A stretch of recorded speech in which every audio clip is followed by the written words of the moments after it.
पहला लक्ष्य तो आराध्य देव, इस दूसरे में दो साधन, जहां जहां मन जाए वहां से हटाकर अपने लक्ष्य में लगाना, या जहां जहां मन जाए वहीं वहीं आराध्य देव की भावना कर लेना, बस बात बन जाएगी। आराध्य देव की भावना, मेरे प्रभु हैं, ये भी मेरे प्रभु हैं। ये जो वस्तु सामने दिखाई दी, ये पहले नहीं थी, प्रभु ही थे, ये बाद में भी नहीं रहेगी, प्रभु ही रहेंगे। बीच में इस वस्तु के रूप में प्रभु ही हैं। मेरी दृष्टि काम नहीं कर रही, ठीक नहीं देख पा रही, पर हैं प्रभु ही, ऐसा शास्त्र कहते हैं, ऐसा सदगुरुदेव कहते हैं, ऐसा आचार्य कहते हैं। साधक प्रातः काल जब उठे तो गुरुदेव को प्रणाम करके निश्चय करें कि आज हम पूरा का पूरा समय आराध्य देव में लगाने की चेष्टा करेंगे। जो पूर्व में हमसे त्रुटियां हुई हैं उनको आज नहीं करेंगे, अब नहीं करेंगे, ऐसी बात नहीं। हमें वर्तमान को संभालना है, तभी आपके अंदर सामर्थ्य आएगी।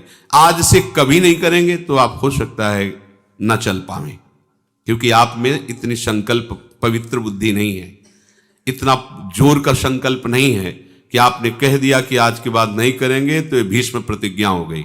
आप में नहीं है ऐसी सामर्थ्य। यद्यपि आप सामर्थ्यवान हैं पर अपनी सामर्थ्य को भूल चुके हैं। तो क्या करें? हम मन के ऊपर बोझा ना डालें कि आज के बाद कभी नहीं करेंगे। हम आज का नियम लेते हैं कि आज प्रातःकालीन गुरुदेव को प्रणाम करके हम ये नियम लेते हैं कि आज शयन तक हमसे कोई भी जो पीछे त्रुटियां हुई वो नहीं होने देंगे। पूरा का पूरा समय भगवत चिंतन करते हुए ही हम कार्य करेंगे। जो भी व्यवहार करेंगे वो अपने प्रभु के लिए करेंगे। ठीक, अगर रात्रि में शयन करते समय हम पुनः इसका चिंतन करें कि जो हमने प्रातःकालीन नियम लिया था उसमें कितनी त्रुटि हुई, ये करना ही चाहिए उपासक को। ओह, आज तो इतना समय चूक हो गई, तो चिंतन करते हुए शयन करें, प्रातःकालीन फिर नियम ले। जो कल त्रुटि हुई थी वो आज नहीं हो। एक दिन साधक देखेगा कि उसका मन असाधन रहित हो गया है, त्रुटि रहित हो गया है। पर आपको जांच करनी होगी, रोज का रोज आपको जांच करनी होगी, रोज का रोज आपको नियम लेना होगा, सुधार करना होगा। ये प्रारंभिक साधन की बात है। तीसरी बात कह रहे हैं, मन को वश में करने के लिए नाम जप सर्व सामर्थ्यशाली साधन है। लक्ष्य श्यामा श्याम, जहां जहां मन जाए वहां वहां से हटाकर लक्ष्य में श्यामा श्याम में लगाना, या जहां जहां मन जाए वहां श्यामा श्याम को देखने की भावना करना। प्रातः काल से शयन काल तक की दिनचर्या को जांच करके उसमें त्रुटियों को निकालना। अब ये निश्चय कर लेना कि नाम हमारा जीवन है। ये बहुत बड़ी बात। जो चाहत है नित्य सुख अरु मन को विश्राम, हित ध्रुव हित सो भजत रहू, पल पल श्यामा श्याम श्यामा श्याम। मन चंचलता रहित हो जाएगा, नित्य सुख का अनुभव प्रकट हो जाएगा। आपको आवश्यकता है प्रतिपल श्यामा श्याम श्यामा श्याम। राधा वल्लभ श्री हरिवंश, राधा वल्लभ श्री हरिवंश। नाम जप सर्वश्रेष्ठ महामहिम भगवत प्राप्ति का, मन को शांत करने का, समस्त कामनाओं की पूर्ति का अचूक उपाय है। अचूक। आपको विश्वास करना होगा, जो चाहिए आपको प्राप्त हो जाएगा। ये 4 दिन की उकताहट वाला भाव मत रखिए, हमको तो इतने दिन हो गए करते हुए अभी कोई लाभ नहीं। दवा चल रही है, अमोघ औषधि है। ये सबसे पहले आपकी दुर्गति का नाश करेगा, पाप का। फिर ये पाप की प्रवृत्ति का नाश करेगा, जहां से पाप पैदा होता है। दिव्य ज्ञान प्रकाशित करके रूप का दर्शन कराएगा, प्रेम की जो चाहिए। जिसने बात समझ ली हृदय से कि मन को वश में करने के लिए सबसे बड़ी अचूक साधना नाम है।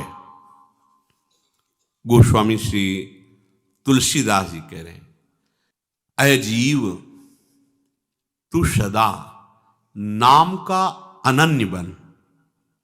देखो, जो हमें सद्गुरुदेव ने अपना जीवन स्वरूप नाम दे दिया है, हम नहीं जान पाते। छोटी छोटी बातों के लिए हम अवहेलना करते हैं। उनको तो उच्छिष्ट मिलता है, हमको तो उच्छिष्ट नहीं मिलता। जिस थाल में गुरुदेव पाए तो मुख से निकाल के उसमें थोड़ी रखते हैं, तो ऐसे पा रहे हैं, और उनकी उस थाल के उच्छिष्ट का रखना चाहिए महत्व। इतना हम महत्व रखते हैं। अगर हमें जरा सा प्राप्त हो जाता है तो मन नाच उठता है, आज सदगुरुदेव का उच्छिष्ट मिला है। लेकिन हमारी बुद्धि इस बात पे नहीं जाती कि जो गुरुदेव ने सदा अपना जीवन माना है, नाम मंत्र, सदा उसको रसास्वादन किया है, वो अंदर से हमें दे रहे हैं, उसके प्रति आपकी महत्व बुद्धि नहीं हुई। विचार कीजिए, गुरुदेव का वो उच्छिष्ट जो जीवन है, उनका स्वाद लिया है, उसका उसी में है वो, और वो दे दिए, उस पे महत्व बुद्धि नहीं है। हमें क्या दिया गुरुदेव ने?